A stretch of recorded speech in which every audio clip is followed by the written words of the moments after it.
Good afternoon, everyone. We are so glad to have you join us for this virtual orientation session for the Library of Congress Geography and Map Division. My name is Amelia Rains. I'm a reference librarian here in the Geography and Map Division, and I'm joined today by my colleague, Lena Denis. We are excited to give you a virtual window into the Library of Congress's map collections and an introduction to doing research with our collections, both in person and online.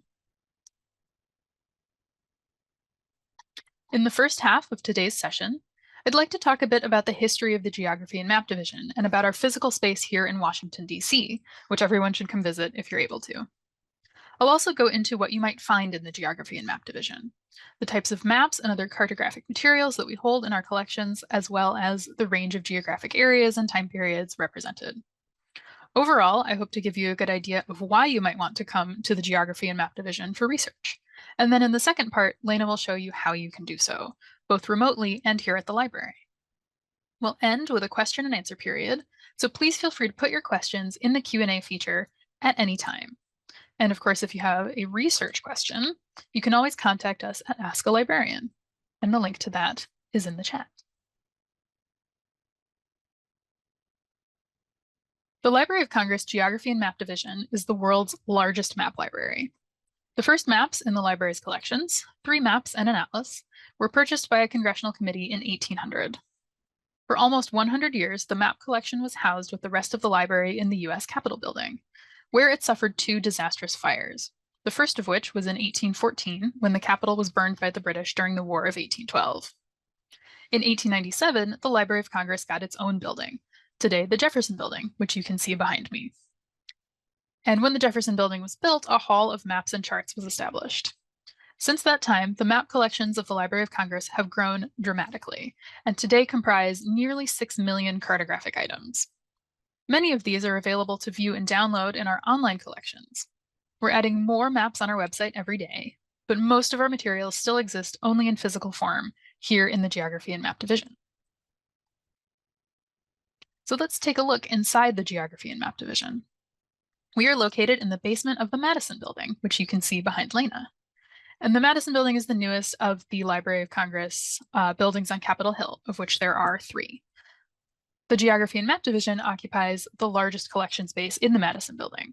We take up 1 full side, essentially 1 city block. The Washington Monument laid on its side could fit end to end in our stacks. On the lower left, this is a picture of the Geography and Map Reading Room. If you visit us in person, which again I encourage you to do, you'll come into that room, sign in at the desk, place your bag in the locker, and then talk to one of the reference librarians about your research. We have several large tables where you can view maps and atlases, as well as a special enclosure for viewing rare and fragile materials. We are open 5 days a week, Monday through Friday, 8:30 a.m. to 5 p.m. You are welcome to walk in or to make an appointment. If you schedule an appointment, we can be sure to have your materials ready for you when you arrive, which saves you some time, since you won't have to wait for us to walk up and down the length of the Washington Monument to retrieve your materials. We recommend this especially if you have limited time or if you think that you'll want to see a large amount of material during your visit. If you'd like to request an appointment, I am putting the link to that in the chat, and you can also find it on our website. So what might you actually find in the Geography and Map Division collections? When you think of a map, you probably think of 1 map on a single sheet of paper. Single sheet maps do make up the majority of our collections. We have single maps of the whole world and single maps of individual farms. Single maps can show a variety of information, typical things like towns, cities, and roads, thematic subjects like topography, languages, agriculture, and a wide range of others. While our collections are particularly strong in maps of the United States, the single sheet map collections cover all areas of the world in many different languages. Single maps are the heart of our collections and include some incredibly important materials. However, our collections encompass much more than just individual single maps. Atlases are another important part of the Geography and Map Division collections. An atlas is a bound volume of maps united by a particular theme or covering a particular area. It could be a world atlas, a land ownership atlas of all the townships in one county, a geological atlas showing the geology of a particular country, or a historical atlas mapping the progression of a war. This atlas here, with its ornately embossed cover, is one of the first commercial world atlases, made in 1570 by Dutch cartographer Abraham Ortelius. We hold a few different editions of that atlas in the library. Next, we have set maps. Set maps are groups of maps which cover a large area which has been divided up into smaller sections, generally of equal size. For example, the left image on this slide is an index map for a set of 477 maps from World War I, created by American and French forces that show trenches and related military information in France and Belgium. The area covered on that index map has been overlaid with 477 numbered rectangles, each of which represents an individual map sheet. And on the right, you can see one of those individual sheets. If you're a hiker or a backpacker, you might be familiar with the USGS topographic maps. Those are another example of a map set. We hold set maps covering the whole world at various scales, many produced by the official government surveys of their respective countries. The Geography and Map Division also holds a large collection of globes. The globe in the photograph at the top of this slide is called the President's Globe. It was one of a small number of identical globes created during World War II on the orders of President Franklin Delano Roosevelt, so that Allied leaders could all use the same reference points. He had one, Winston Churchill had one, and the one that's now at the library was formerly in the House of Representatives.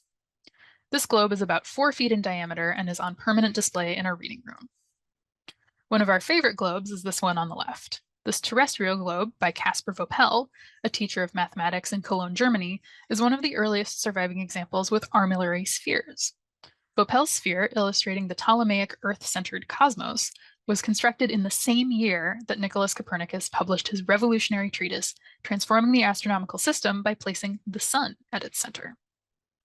Globes are traditionally made by attaching strips of a two-dimensional map to a spherical surface.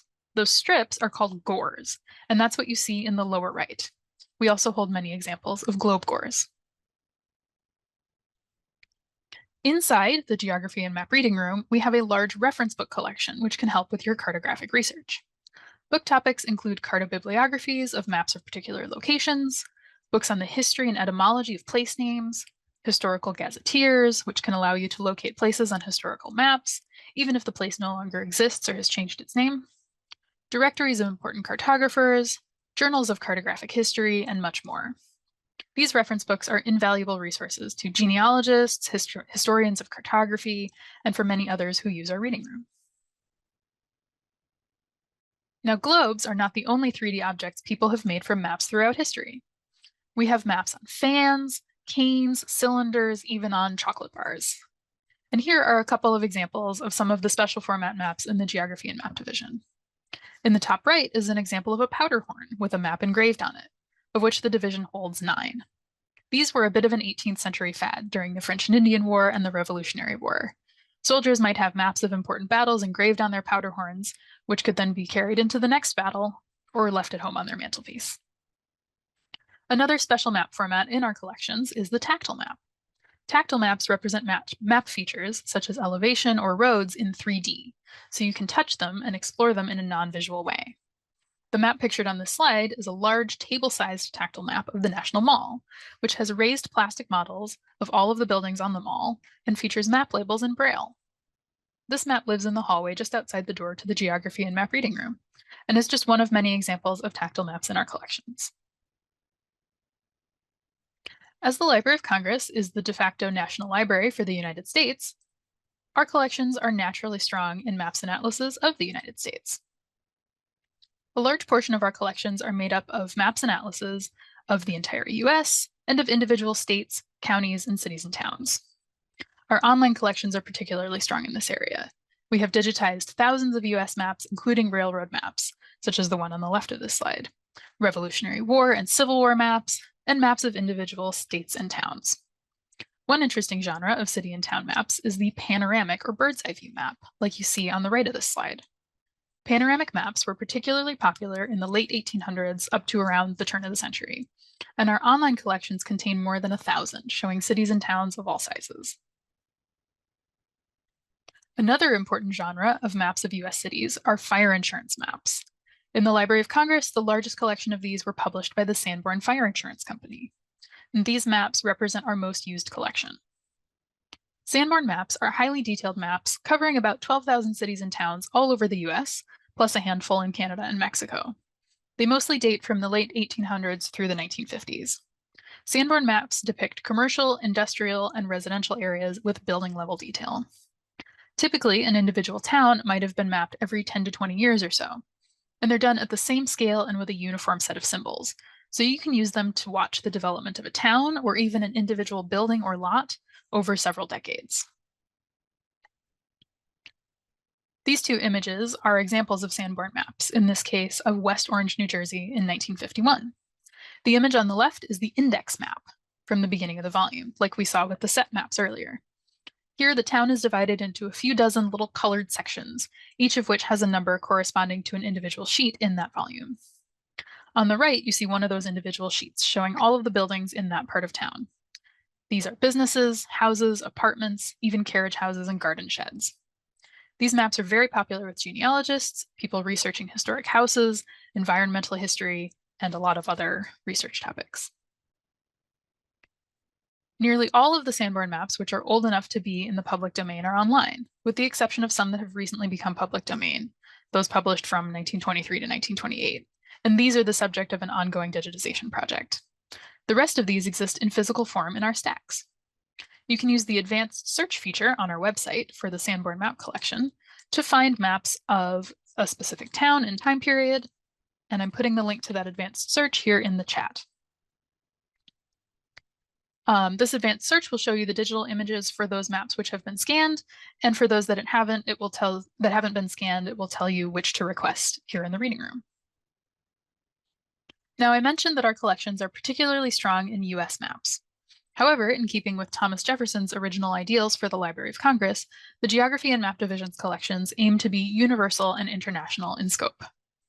We hold a wide range of maps covering all areas of the world, including world maps and atlases, broad topographic coverage of foreign nations by official national survey departments, detailed city plans, geological and environmental maps, and many other types of maps. Our collections are historic in scope and include coverage of many nations and territories which no longer exist. There are maps and atlases in our collections in dozens, if not hundreds of languages, from French, German, and Spanish to Russian, Thai, Arabic, and Mongolian. The maps on this slide are just a couple of examples from our online collections. On the left is a page from a world atlas in Ottoman Turkish, and on the right is a map in the Bambum language and script used in parts of modern Cameroon. Now, the maps in the Geography and Map Division are not only limited to the known world. We also have maps of imaginary places, or of places in literature. This one here on the top is a beautifully illustrated map of fairyland, showing castles, mountains, and ships on the enchanted sea. On the bottom, we have a map depicting the famous land of Oz. We also have maps of Middle-earth, maps from C.S. Lewis's stories, and many other imaginary places. Another fun cartographic genre is pictorial and illustrated maps. Pictorial maps, like the two on this slide, use illustrations either to supplement standard cartographic features or to visually represent those features in an unusual way. The map on the left, for example, is a map of the city of Hamburg, which shows prominent buildings as perspective illustrations within the otherwise flat street plan. On the right is a much more recent pictorial map from 2021, which illustrates the Atlanta hip-hop scene. Portraits of popular and influential artists are featured around a pictorial map of the city, which highlights locations mentioned in hit songs or albums. And just for fun, these are a few of the more unusual things that we have in our collections. The map on the left is a 211-year-old jigsaw puzzle, with the American continents divided into individual puzzle pieces. People have enjoyed playing games with geography for centuries. In the middle is a copper printing plate. It really doesn't photograph well, but it's an important piece of cartographic history. This particular one was engraved by USGS staff to produce topographic maps in the early 1900s. We have a small collection of copper printing plates and other materials which document the development of cartography and mapmaking. And finally, on the right, we have the map ladies. There used to be 9 of them. They were created for a geography education event in the 1980s, and their clothing is made of topographic and soil maps. Virginia and Kentucky still live in the Geography and Map Division and do occasionally make an appearance. One question we frequently get from patrons is, what is your oldest map? The earliest original map in our collections is this sailing chart of the Eastern Mediterranean, probably drawn in Genoa, Italy between 1320 and 1350. It's a type of map called a portolan chart, a style of nautical chart popular in Renaissance and early modern Europe. Portalon charts like this one are characterized by detailed depictions of coastlines. All that little tiny text is coastal place names, and by a complete or near complete lack of detail on the interior of continents. Another characteristic feature of portalons is the lines that crisscross the map. They're called rhumb lines and are used for navigation. Most modern maps are created not by drawing rhumb lines on vellum, but by using geospatial data in Geographic Information Systems, or GIS. GIS can be used to map any data that has a geographic component and to do complex data analysis. The Geography and Map Division collects and provides access to GIS data and data visualizations in various ways. This here is an example of a map, or really 3 maps, in our collections which were made using GIS data. The location of libraries in Arlington County is compared to a heat map of population density in the lower left. The map in the lower right identifies population blocks located outside of a 20-minute walk time radius of a library. And it wouldn't be a tour of the Geography and Map Division collections without talking about a very special map, really the pride and joy of our collections. This is the Waldseemüller map, made in 1507 by German cartographer Martin Waldseemüller. It's a world map, and it's massive. It's broken up into 12 individual sheets, all of which are pretty large. And this is notable because it's the first map to use the term America to describe the continents of the Western Hemisphere. On the map, the continent of South America is labeled with the word America after explorer Amerigo Vespucci. And this is the first time that that shows up on a map. So we call this map America's birth certificate. The map actually disappeared from history for almost 400 years. It was thought that no copies remained until this one turned up in a German castle in 1901. And now I'm going to turn things over to Lena, who will talk about how to do research in our collections. Take it away, Lena.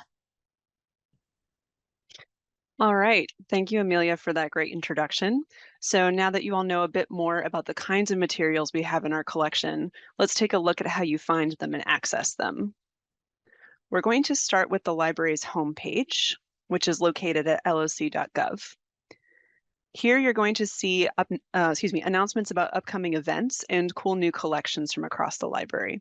There are useful links, as you're seeing, to the catalog, to visitor information, to blogs, and other kinds of interesting content that changes throughout the season and throughout different times of the year when historical events are coming up for different kinds of prominent reasons. But right now, we're going to look at the search bar that's up here in the top right. This is where you can search almost all of the Library of Congress online collections, meaning anything we have digitized. It's very important, as Amelia kind of referred to, that to know that most of our things are not digitized, and we'll talk more about how to find that later. When you're searching the online collections, you can search everything, or if you're looking for a specific type of material, such as maps, you can change the drop-down menu to maps, like I just did. And then you can type in a search term, I picked Brazil, and hit enter. And now you see a page that's displaying your search results.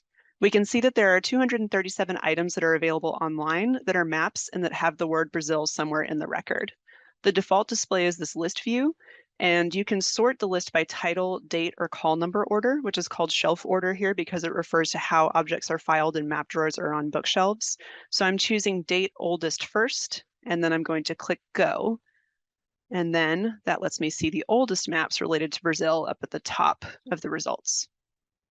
Now, if you do a search like this and you get an overwhelming number of results, you can make it more manageable and targeted to what you're looking for by using the facets, which are all the menus of search terms and specifications on the left side of the page here.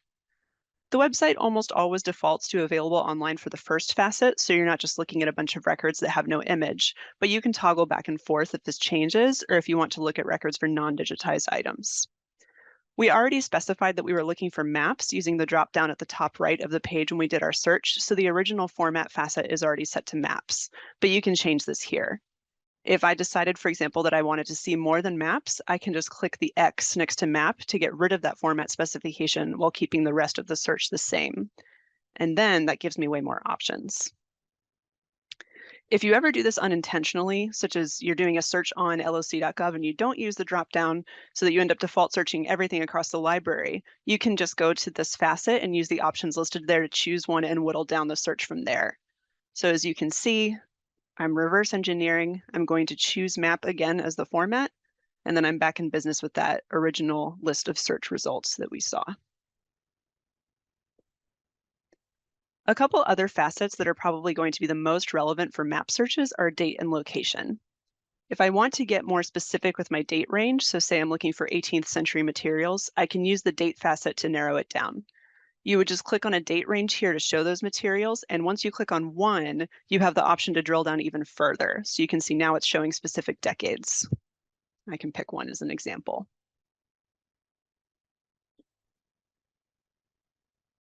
So again, now we've really drilled down. I went from hundreds of results to just 2.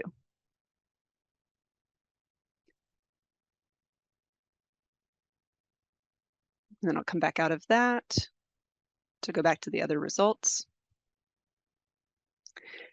And then I also mentioned I was going to talk about location. Location can be helpful when you're searching for maps of a place that might show up in other parts of the record, but that the map doesn't show. So for example, I'm coming to a map now of Goa, which is in India and not Brazil, if you know your geography.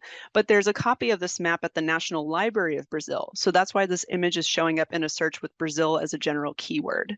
But if I use the location facet and switch to Brazil there, the Goa map will disappear, as do many of the other maps that mentioned Brazil somewhere, because now I'm only looking at maps that actually have Brazil tagged as a location on those maps.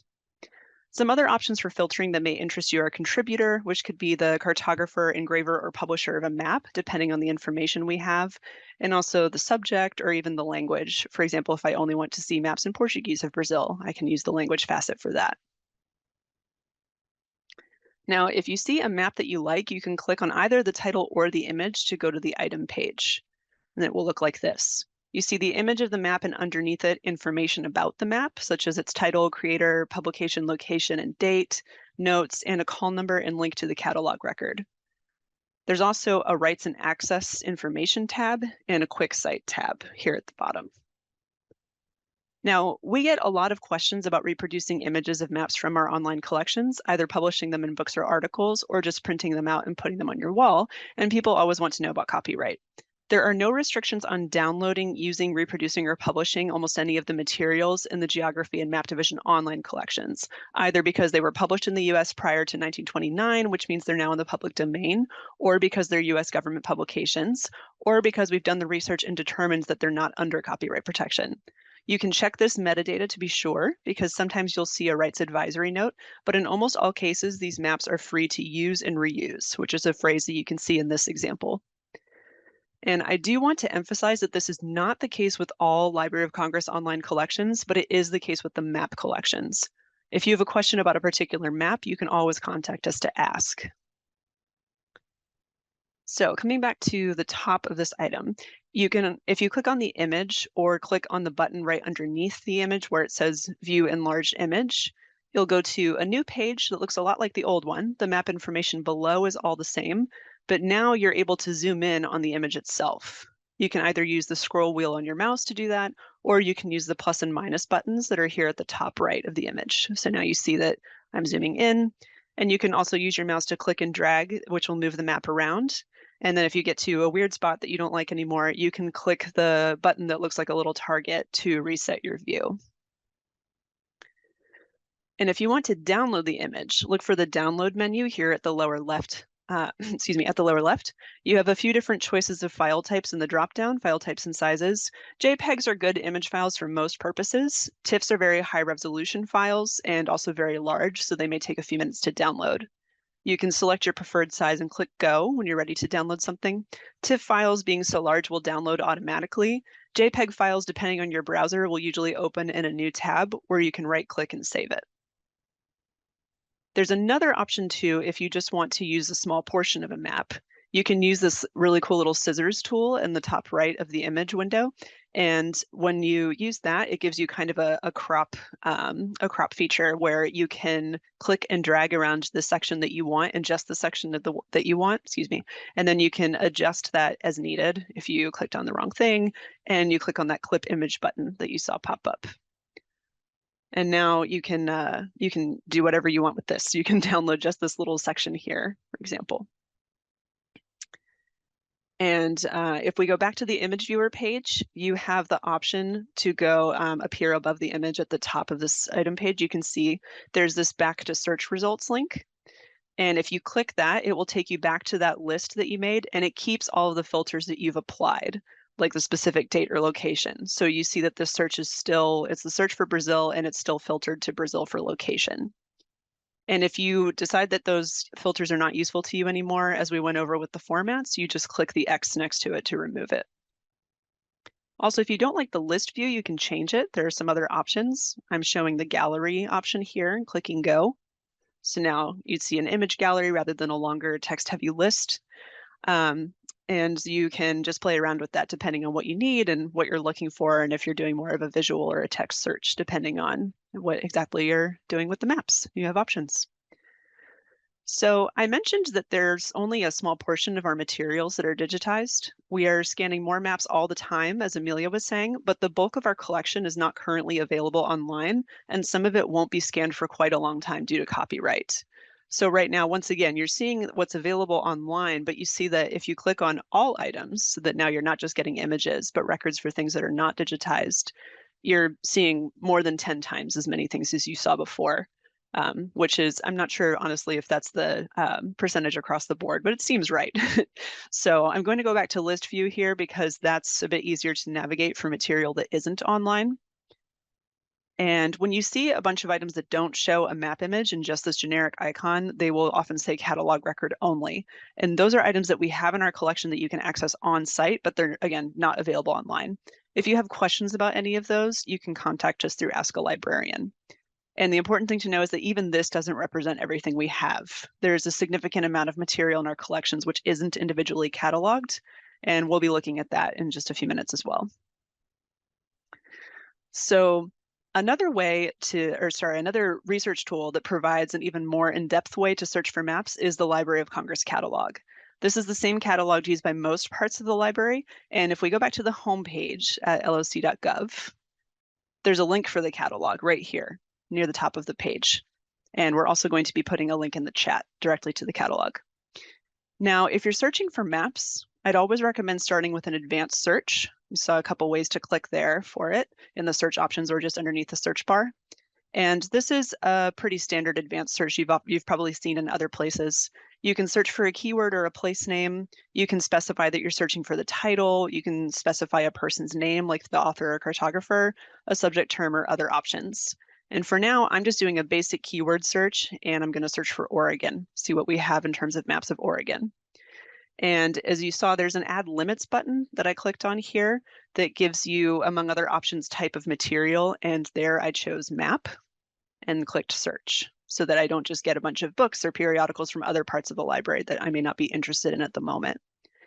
You see that this keyword search brought up thousands of results, more than 3,000. So I'm going to now refine the search a bit. And you saw that there was a refined search. We'll go over that again, but there was a refine button in the upper left.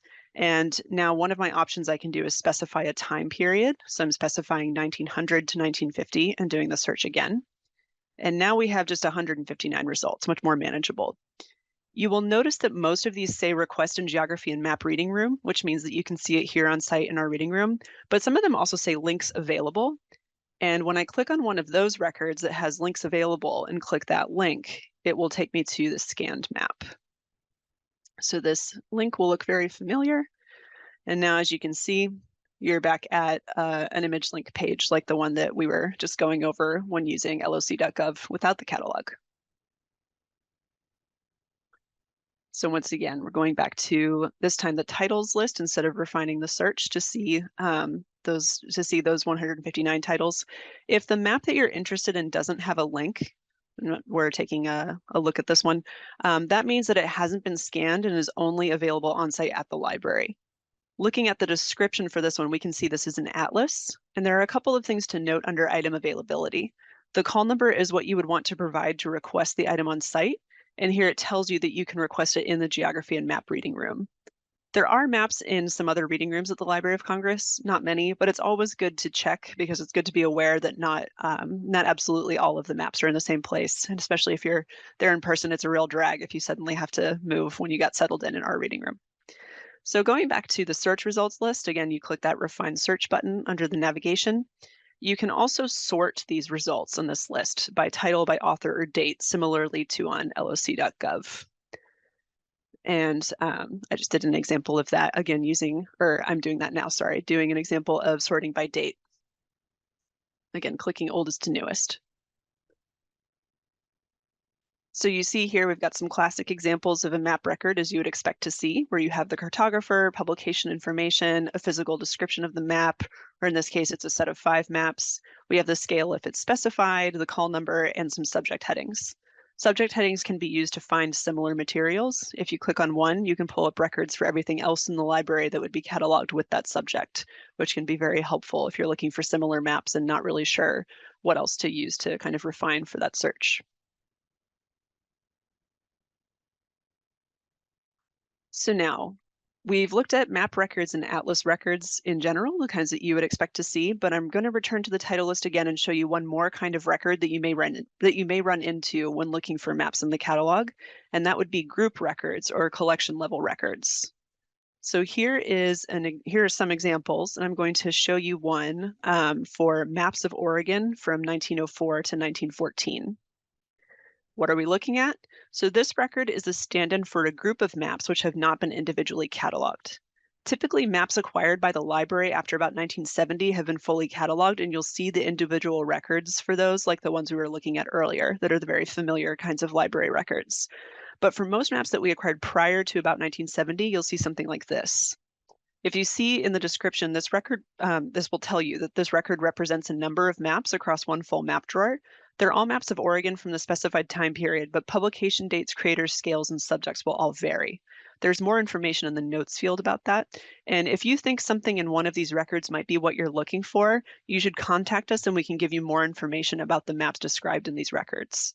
Maps that are described in records like these represent a significant portion of our collections, particularly for older materials. And if you're looking in the online collections in LOC.gov or in the catalog and it doesn't seem like we have a lot on a particular place that you're interested in, it might be because it's in one of these records. So keep an eye out for these and feel free to ask us to follow up because there may be a lot of interesting maps hiding in them that are relevant to what you're looking for.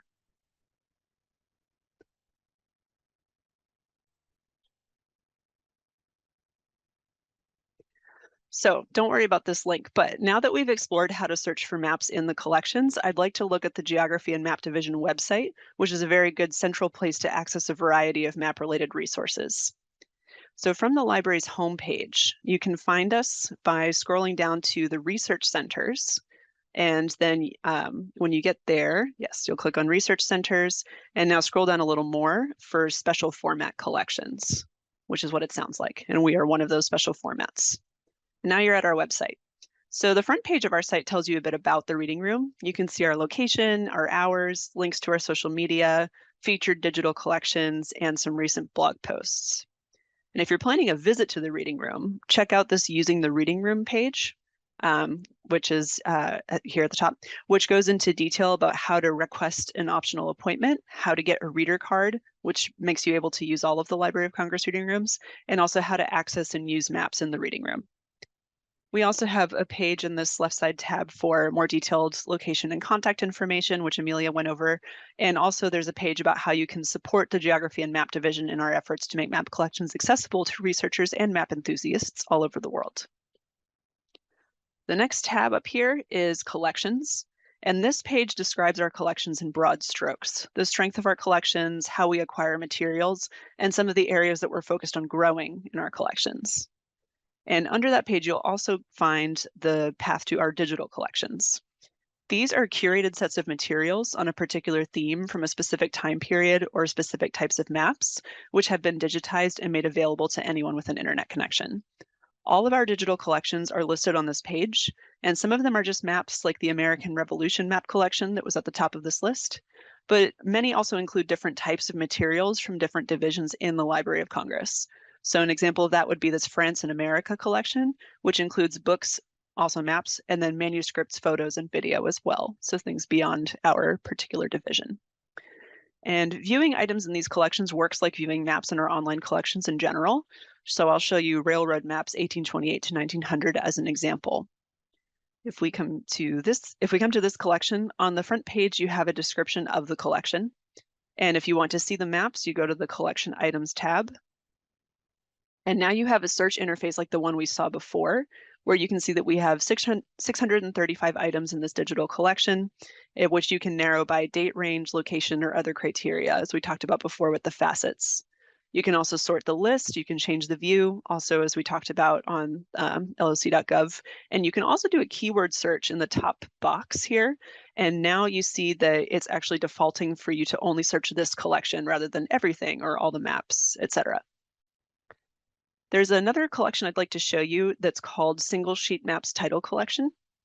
This is an ongoing project to try to increase access to those older materials we talked about that aren't cataloged down to item level. Our staff have been scanning both maps and map folders to create virtual map cases that you can browse from home. And looking under the collection items for this collection, each of these records represents one drawer in our stacks and either contains images of map folders or a combination of map folders and the maps themselves, depending on what we have scanned and whether the maps are still in copyright. So these kind of mirror those catalog records that we saw. So we're working on these state by state with only a few states available so far because this takes time, and different options are available for each state. So for example, seeing Alaska, you can see that for Alaska, we have the map folders up along with any of the maps that aren't in copyright, which is why you're seeing those. But for some other states, such as Pennsylvania, we only have the folders visible. This collection is going to change and grow as we continue to work on it, so don't despair if you only see the folders. So again, looking at Pennsylvania, you can see it's just the folders. And you may be wondering, why is that useful? And we'll look at an example to talk about why. So I'm picking a drawer here, Maps of Pennsylvania from 1850 to 59. This is drawer 5, and it has 32 folders in it, as the description says. And if you click on the image or the link under the image, once again, you can see all of the folders that are in this drawer, and you can click on any specific one to view it up close. So remember that these folders represent maps that don't have individual catalog records. Written on the folder is the metadata we have about the map, the geographic location, which is also how we know how to file it, the year, the scale, the creator or publisher, and any other notes that might be useful. You can browse through these folders from home and identify maps that might be interesting or useful to you, just from the description. And if you find one and want to hear more about it, learn more about what it shows, you can contact us through Ask a Librarian and we'll tell you about it. Excuse me. And if it's out of copyright, we also may be able to scan it and email it to you.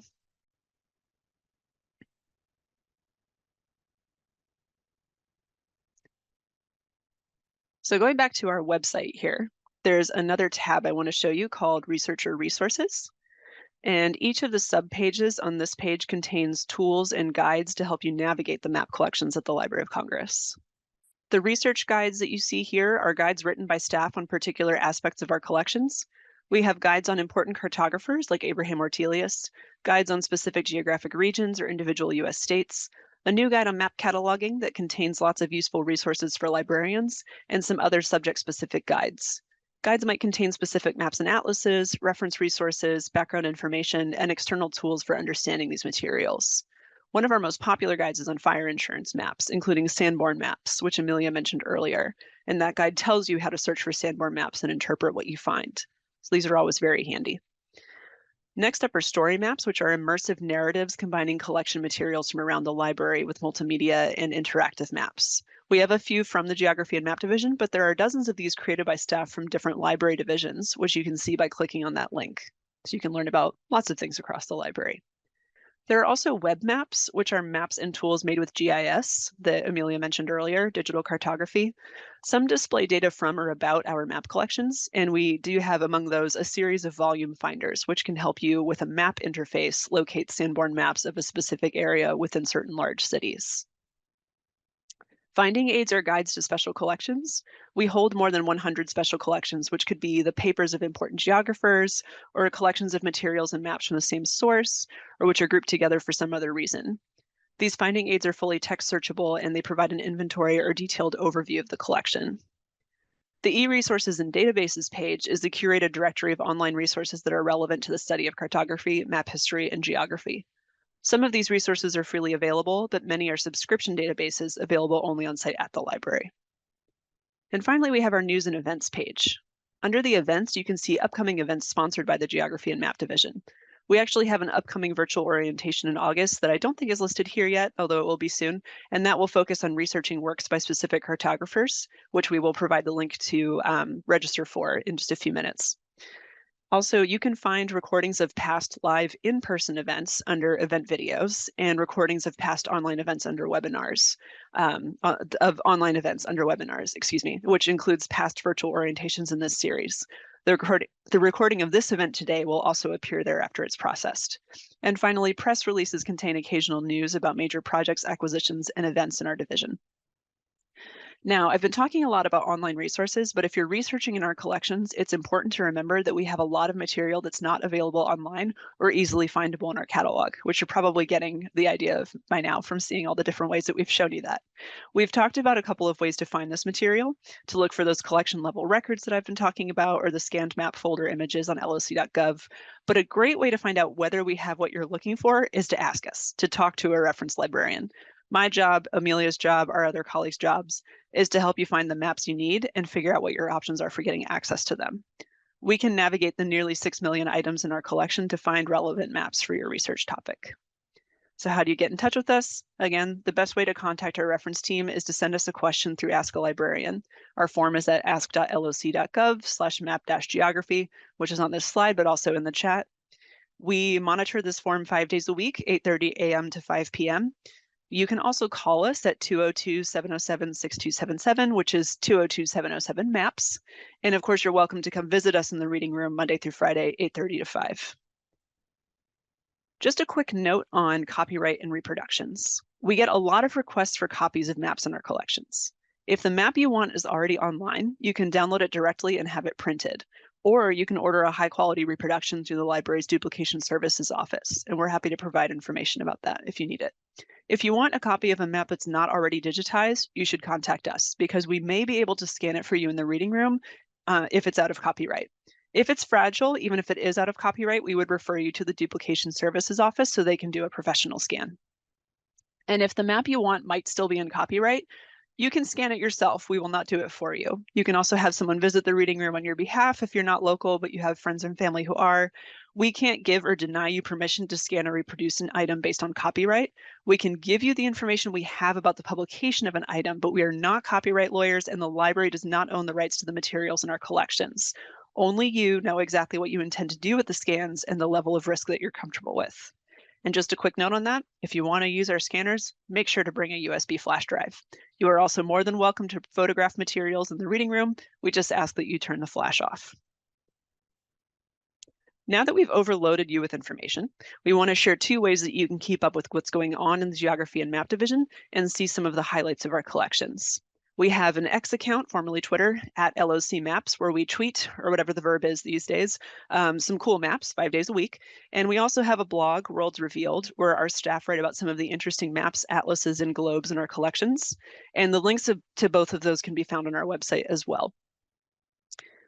We also want to let you know before we go that applications for the Library of Congress Philip Lee Phillips Society Fellowship are currently open.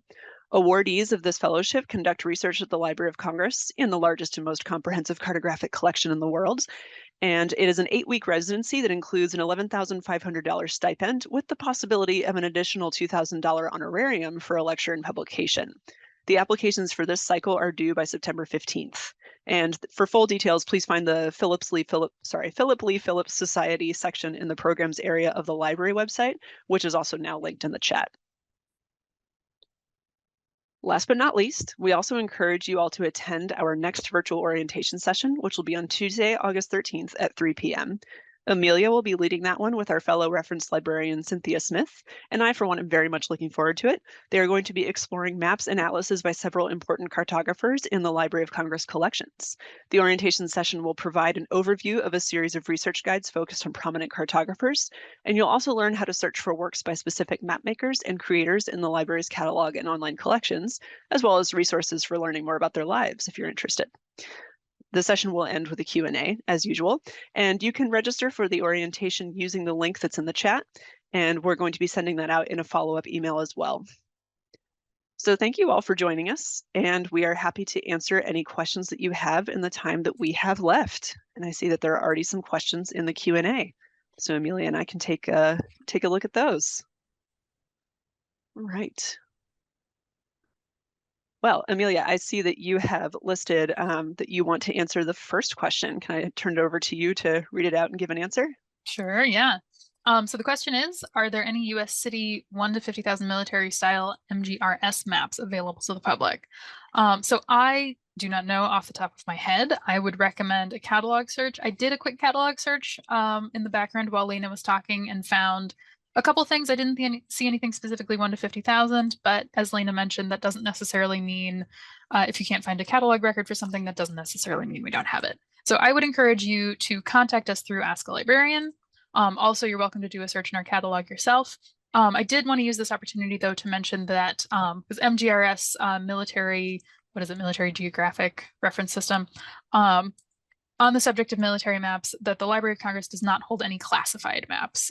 Those all go to the National Archives if they go, at least they would go to the National Archives rather than us. We don't get anything that's like actually classified. So if you're looking for classified materials, we won't have them. So yeah, feel free to send us that question and Ask a Librarian. And the next question, what if we were looking for a map in one of the group sets? Can you send a scan of that map electronically? That is a great question. Like Lena said, that is going to depend on primarily on copyright. So definitely reach out to us through Ask a Librarian if there's a specific map. I think the group sets, I think you posted this when we were, when Lena was talking about those collection level or group level records that are like maps of, you know, Pennsylvania or maps of Brazil from whatever time period. Yeah, if you find, either if you find one of the digitized folders that shows specifically what you want, or you just have a specific map in mind, specific, you know, year or subject or something that would fall within one of those records, definitely contact us. If it's in copyright, or likely in copyright, we will not be able to scan it for you. If it is definitely out of copyright, at that point it would depend on whether it's fragile and if it's small enough to fit in our scanner. We do occasionally run across maps that are too big to fit in the reading room scanner. And then we can only, our reference staff can only scan a small number of maps per patron per year. So if you ask us for 100 maps, we won't be able to do it. If you ask us for 2, chances are that we will. Next question I see, would you please explain the most efficient way to find early land ownership maps for each state? Let's see, can I share my screen? I'm happy to stop sharing so that you can do that. Looks like I can actually just do it. I just want to pull up something on our website real quick. So right now I'm on our website, loc.gov. I'll just take you there real quick. If I click on maps in the dropdown and hit search, we're now in the digital map collections. So we have a nice collection of early land ownership maps by county that have been digitized.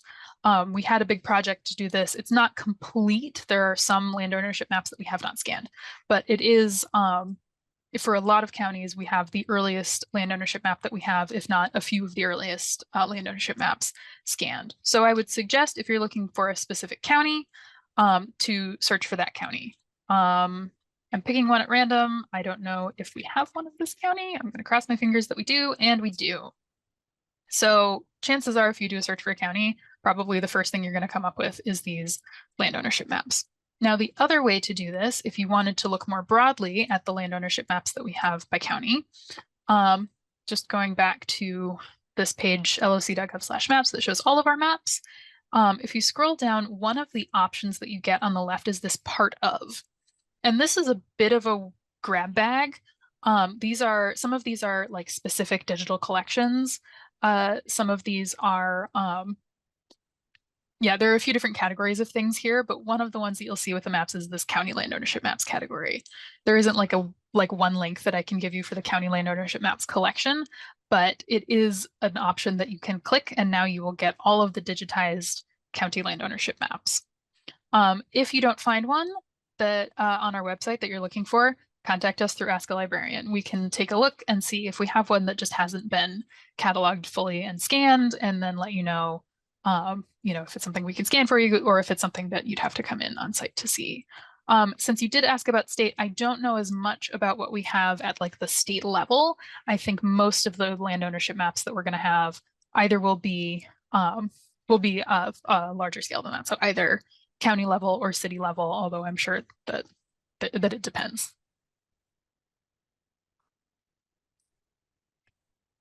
And next question, can we go to duplication services while at the LOC to request a reproduction? I actually don't know the answer to that. Do you know, Lena? I don't I'm think trying they to have remember. a storefront. I would contact them. They have a website, loc.gov/duplication services. Now I'm curious if they have a like a location listed on their website.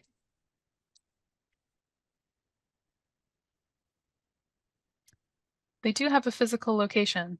Yeah, possibly worth a try. I've never been over there. You might want to call them in advance just to be sure. And their contact information. I can pop this in the chat real quick. We do have little brochures of theirs in our reading room. So if this question comes up while you're in the reading room, we can at least give you their contact information. But yes, it looks like they're not as much of an open shop as Amelia was saying for you to walk in. So, but you can certainly contact them a number of ways if you need their services.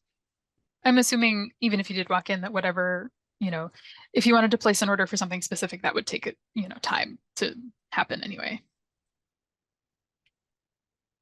Okay, next question. What is the best way to get a listing online of the literary map resources? Loved seeing the Oz map today. Never knew you had this type of map. Yeah, I would suggest starting with our catalog. There are going to be some subject terms. I think there's like a literary maps or a if not literary maps, it might be imaginary maps subject term in the catalog, and then you can use that to find others. You can always send us a question through Ask a Librarian, and then also recognize that there are going to be some things that do not have catalog records, particularly if they're published before 1970, then they're less likely to have an individual catalog record. So the listing in our catalog, if you use a specific subject term, that'll get you probably most of them.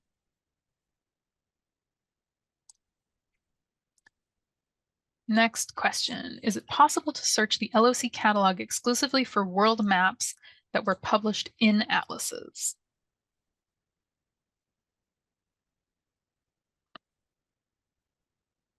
So certainly you can use the LOC catalog to search for atlases. I suspect that most of the catalog records for atlases, well, I know that most of the catalog records for atlases do not contain a full listing of the contents of those atlases. So my guess is that most of them that contain world maps, they're not going to specify in the catalog record that it does contain a world map. There are a couple of reference books that we have. So there's a whole series of books. The Phillips books. We mentioned Philip Lee Phillips earlier. He was the first, I think his title was Superintendent of Maps, Maps and Charts. So the first head of the map library back in 1897. And he did a lot of cataloging and listing and inventory of the maps in the library's collections. And he has a whole series of books that he started that then librarian Clara Egley Laguerre continued for a long time. That does actually list the contents of each atlas. Some of those are probably digitized, but maybe not full text searchable. And then we certainly have them in the reading room that will list the actual, like each of the individual maps in each atlas, but otherwise the catalog records for those will not tell you that they specifically contain world maps. And I suppose if you do this the other way, if you're looking for world maps that were published in atlases and you're looking at world maps as individual sheets, many of those, at least in the European context, would have been published in atlases, even if we have them as individual sheets for reasons of history and collecting. We don't recommend taking maps out of books now, but of course it was done for a long time as a matter of course. And in those cases, depending on the catalog record, depending when it was cataloged, et cetera, sometimes I know the records will list which atlas or atlases that particular sheet came from. So that could kind of work as a stand-in, but that would be a more kind of tricky notes keyword search. So as Amelia's saying, that's something that might be good to ask us and Ask a Librarian if you're having trouble, because I don't think there's a magic way to do that search. I think it would take some keyword hunting and certainly some time. All right, next question. Do you have experts on site who can digitally overlay separate maps to, for example, show updated features from a newer map onto the image of an older map? So sort of yes and sort of no. We have, the library has a GIS software that you could use to do that. That is not available for patron use. So we use it to make maps for Congress. We use it to make some of the tools that help people access our collections, but it's not something that you can come in and use in the reading room. There are a couple of online, so I guess the word that you're probably looking for like digitally overlaying a historic map, for example, on top of like a modern web map is georeferencing. And there are a couple of georeferencing tools online that you can use. So you could like download one of our maps from our website, put it into one of those georeferencing tools, and then overlay it over like a Google Maps style web map. Lena, do you happen to have one of those off the top of your head? If not, I know that we had a blog post about georeferencing written by one of our geospatial visualization librarians. There And are, I can at least there are share a the link to the few. blog post. Sorry to cut you off, Amelia. Yes, there are a few. Some of them are in there are a couple of websites that do this, many in conjunction with other libraries that do provide this service, that do have it so that you can work with georeference materials from their sites. Academic libraries tend to do this a lot more, for example. So I would suggest also if there's a specific feature, if there's a specific city you're working on or a specific kind of a project, that also could be a good Ask a Librarian question, because it could be that there's, there are some libraries that have done all the georeferencing that you can imagine of the place where they are located, for example, such as the Leventhal Map Center at the Boston Public Library in Boston has a really amazing a tool called Atlas Scope that has done georeferencing of their atlases for the Boston area. So it's not comprehensive of the US, it's comprehensive of Boston. But for example, there may be kind of more specific resources we could give you based on what you're looking for. Thanks, Lena. Next question, I'm looking for reference resources on the materials, paper, silk, linen, etc., used for US map making in the 19th century. Can you recommend anything? That is a great question for Ask a Librarian. We definitely have stuff in our reference collection and can point you to some resources, but do please contact us through Ask a Librarian and we can look into it further. And next up, if I wanted to know about the land where my house is located, do you have maps specific to street addresses, counties, and to what might be the oldest year this could be available for a county in Pennsylvania? And then does the map ever indicate who the indigenous people are who occupied that land? So I guess to your first question, my first thought is county land ownership maps, a lot of which are online. If you find one online, most likely it's the oldest one that we have, but definitely feel free to contact us through Ask a Librarian and we can see what else we might have. And then does the map ever indicate who the indigenous people are who occupied that land? Sometimes you'd have to take a look at the map. There are some interesting like digital map projects, like I'm thinking of one. Let's see if I can remember the URL off the top of my head, nativeland.ca. Yeah, this is an interesting project where people have put together basically as comprehensive of a map as they have been able to put together that shows indigenous territories, homelands for specific areas. It's not going to get as granular as like your specific house, but it'll show this general area. And it's really interesting. I would definitely recommend checking it out. They have a lot of information on their sources. As with all of the maps in our collections or elsewhere that we can point you to, we can't vouch for the accuracy of the data in the maps. But I recommend looking into it further and doing your own research. I'll put the link to that in the chat as well. And I saw another question, but now it has disappeared. Oh, great, Lena answered I answered it it with a link, sorry. Yeah. Perfect, thank you. And we are just about out of time, so I'll give everybody like 10 more seconds to ask any more questions.